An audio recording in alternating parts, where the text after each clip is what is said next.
Hey boys, welcome to my little review of the recent test match between Australia and New Zealand. I was debating whether or not to do this video, but I do always enjoy talking about some real life football, and it was a pretty good game. First thing I'll say straight off the bat, I thought Australia were very good. They were dominant, and but I did think New Zealand were pretty poor. They were like 20 minutes there. They were all over Australia, especially after they scored that first try. But other than that, they were a bit disappointing. But the one-off test matches, it's generally how it goes. So pretty much for this video, I'm just gonna go through the website here. I'm on Fox Sports. I'm just gonna go through their player ratings, and I'm gonna agree or disagree and give my thoughts on each of the players. So it's probably gonna be a bit of a longer video. So sit back and enjoy if you want to watch. But we'll start off with Australia, and first off, Darius Boyd. The rating was 7.5, and I think that's about fair. I mean, it's probably a little low. Darius Boyd, he was outstanding, safe as houses, didn't make an error. He was dangerous, made plenty of meters, just hard runs, and yeah, looked very dangerous. I mean, Darius Boyd, I mean, he probably could have played so many more games of origin fullback for like Queensland and Australia even, but there's just been so many good fullbacks over the years, and he sort of, he's still played in those sides on the wing, but yeah, he's an exceptional fullback, and I think the team with Boyd at fullback, Inglis at centre, is much stronger. I think it's a much stronger side, and it's a good balance. Blake Ferguson next, he gets a 5. It's probably a little harsh. I still don't like the Ferguson-Dugan on one side of the field. One thing I don't understand is why Mansour wasn't on the wing. Like, why was Mansour not playing and Ferguson was? Can someone explain that to me? I mean, Mansour, the winger of the year, best winger in the comp, not playing. I don't understand that. But yeah, I mean, I thought 5 is a little harsh. I thought he was solid. Didn't make any real errors. He did drop that one ball that he probably should have scored. I thought it was pretty good work by Dugan, but Ferguson was he sort of juggled and then he dropped it pretty close to the line. But Ferguson was solid. I think I would rather have Mansour on the wing, but we'll see what they do. I'm sure Mansour will get a few games for Australia. But next up, they got here Greg Inglis at 9. He was man of the match. I thought they would give it to him. I mean, he did score 2 tries, and that's probably the big reason why, but it was just his runs. I mean, he was as effective as any forward in the game. He made so many meters, and that's Inglis. He's a big, powerful dude. Like, when he gets in there and does the hard stuff, he's harder to tackle than any forward in the game, it looks like. And yeah, he made so many good carries. He scored a couple of tries. Probably pretty deserving of the man of the match, I would say. Then the other centre, Josh Dugan, they rate him as 6. Again, he was sort of like a Ferguson. He made a few, he was good in like running the ball out from our own end, made some good runs, and solid in defence as well. But I thought the battle between Carter and Dugan, I honestly thought Carter actually had the better of Dugan, but it was a pretty good matchup actually. But I don't know why Dugan is the centre. I don't want Justin O'Neill there either, but I don't know who they would put in centre. But yeah, I thought it was okay. Valentine Holmes, the man on debut, they rate him an 8, and he was incredible, dude. Valentine Holmes, he is awesome. I can't wait to see him play some footy for Queensland and just watch more of him. Honestly, only 21 years or 22, I'm not exactly sure, but he's got that.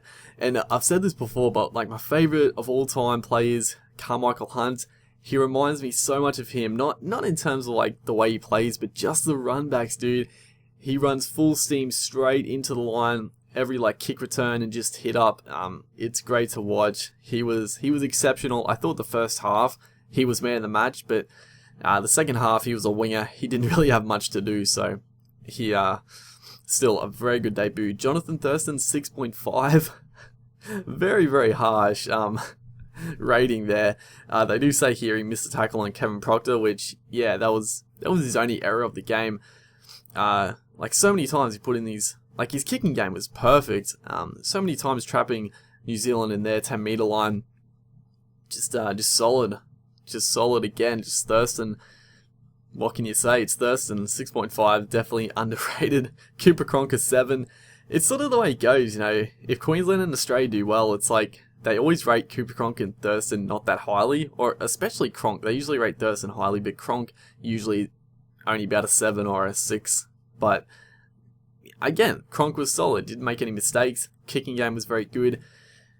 Controlled the game, unlike New Zealand. Matt Scott 7. Pretty much, like, we'll go through the forwards here, and pretty much all the forwards were outstanding. Scott, yeah, he was very good, very, very strong. Once again, Cameron Smith rated a 7. Again, it's pretty harsh. I mean, Cameron Smith, he didn't make an error, played the whole game, he controlled the whole game.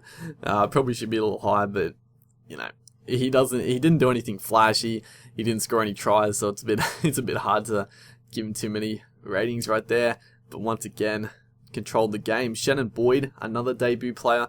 I thought Boyd, I was a little iffy on his selection, but I had been very impressed with his form, and he carried it over. He was great. The first stanza when he was on the field, I think he was the best forward out there for that first opening stanza. Yeah, he was very strong. He kept making meters. He was very, very strong. Boyd Cordner rated 9. I think that I thought Cordner was great, but they say here he was another one that missed Kevin Proctor. It was him and Thurston, and I sort of feel like, you know, they give him a 9, but they give Thurston a 6.5. I think just because he scored that try at the end there, it inflated it a little bit. I'm not saying Cordner played bad. I thought he was one of the best forwards in the game, but I sort of feel like a few of the other forwards might have been a little bit more deserving of like that, like a 9 or an 8, but, you know, he was once again very solid. Matt Gillette 8.5. This is probably the one I feel is a little uneven. I think Gillette was much better than Cordner. Gillette's defense was incredible that game. It was back to like Gillette's best. I've been a little disappointed with Gillette. His defensive efforts in like the last couple of seasons, but this game he was back to he was getting up out the line and putting some shots on. It was good to see, and he was very strong in attack too. He was making plenty of meters against the forward pack that I thought was much stronger than Australia's. In all honesty, I thought the New Zealand forward pack was their strong suit, but the Australian forwards just stood up. Trent Merrin 6.5. I actually didn't see this. I thought this is way underrated as well.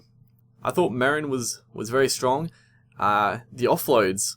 Merrin's known for his offloads, and pretty much every offload came off. Like, every offload he did wasn't like a silly one.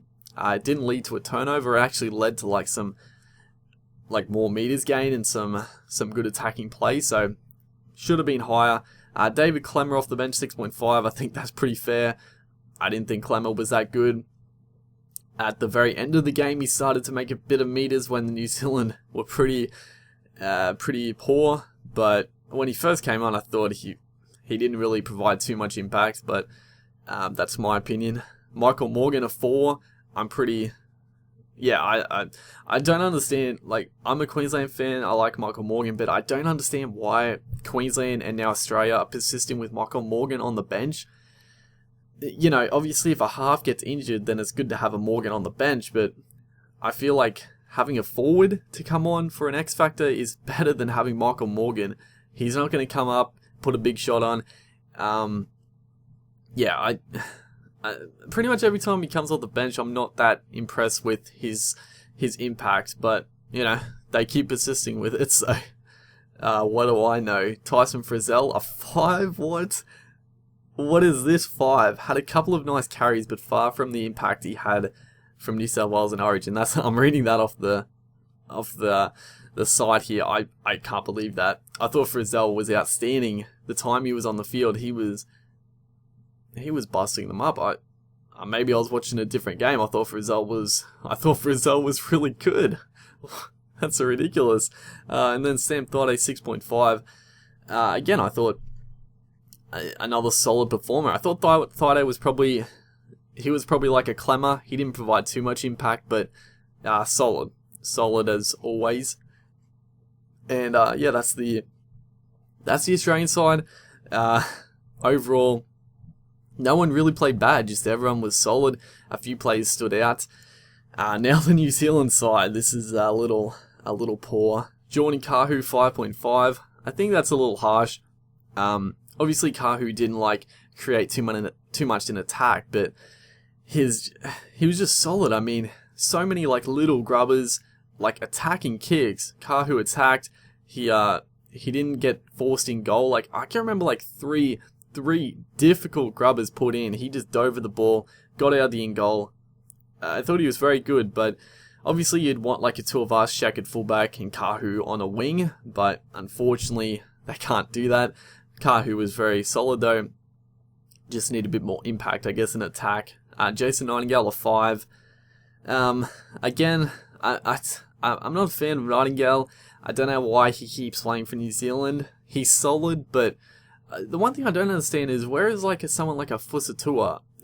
From my memory, Fusatua was one of the outstanding players for the Warriors this year. Is he injured or what's going on with that? Because I'm pretty sure Fusatua, put in a young guy like Fusatua other than Jason Nightingale. I mean, come on. Solomon Akata, I thought 5.5 here. I thought he was better than that. They say he made a couple of errors, but I thought, like I said before, I thought he actually won the battle with Dugan, and Dugan got a 6.5, so I thought Kata was actually more dangerous, and I think if they get him the ball a bit more, he could, be a bit of a factor out there, but they didn't really use him too much. Kenny Dow, 2. Oh boy, Kenny Dow. Poor old 2 right there. He came up with the fumbles. I mean, that's Kenny Dow. Like fucking Gus always says. Gus always says, the one thing I find funny, Gus always says, that's Kenny Dow, he can come up with brilliant stuff, or he can't, but I think more often than not, he doesn't come up with brilliant stuff. He comes up with absolute garbage, and that's pretty much what he did last Saturday night. Maybe 2 is a little harsh, but yeah, he wasn't good. Jordan Rapana, a 5, that was his debut. I thought he was pretty good. He was a winger. He couldn't really, he can't really turn a game. He doesn't have his boy Leilua in the centres. That's obviously a bit harder for him as well, but I thought his runs out of the, their danger zone, I guess, were very strong like usual, and he provided some good impact, but he didn't really get involved too much. Thomas Lululuwai 4. Good in defense, but that's all I can really say about Lululuwai. His defense is very good, but he should not be the starting 5'8" for New Zealand. He can be creative. I mean, he's good on his feet, but just him and Johnson together just do not work. They need someone to control the game, and that was not the case. Then we move on to Johnson. Johnson gets a 6, and I cannot believe he gets a 6. I feel like Johnson should be the 2. I mean, they rated Kenny Dow a 2. I don't understand how Johnson isn't a 2. I like Johnson. I know a lot of people are a fan of Johnson, and maybe they'll get annoyed that I'm saying that, but Johnson was terrible.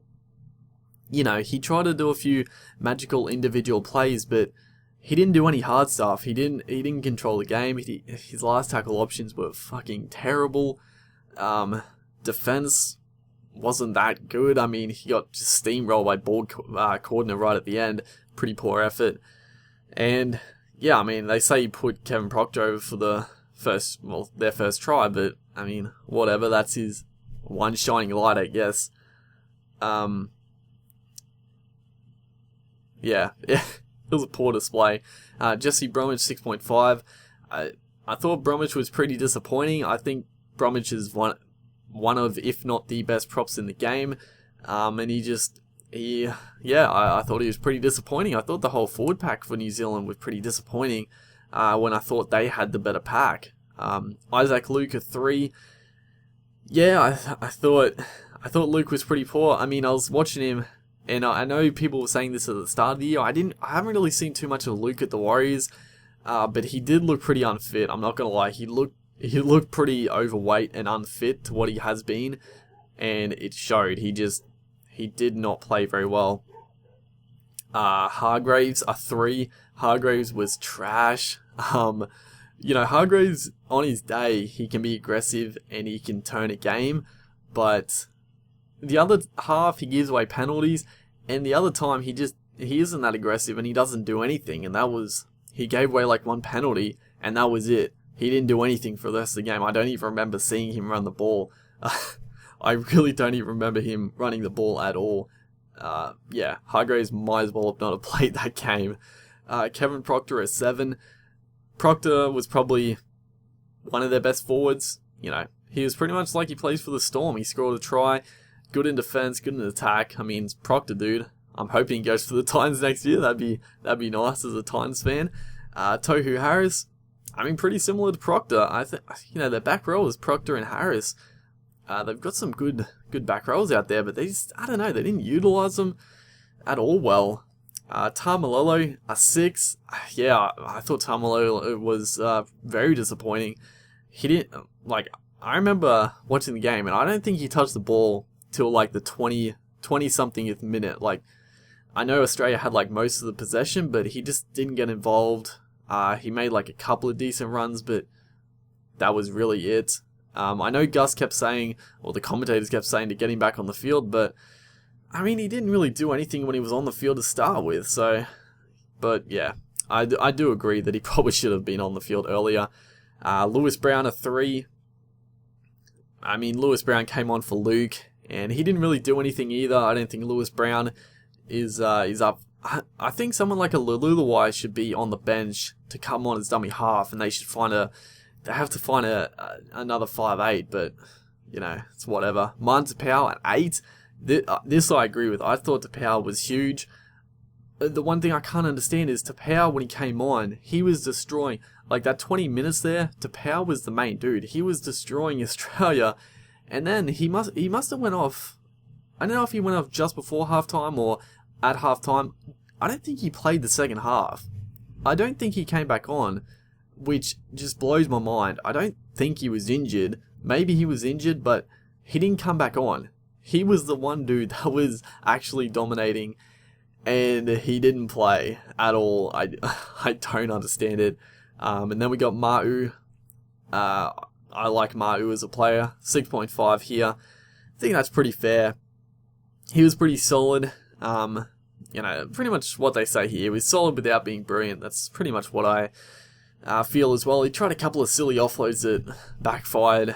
And then Adam Blair, the final one, at 5.5. I think that's pretty harsh. I thought Adam Blair was probably their second best forward. I thought him in that stanza, it was Adam Blair, Martin Tapau. Those were the two guys that were giving it to Australia and actually, putting them on their back feet. But, I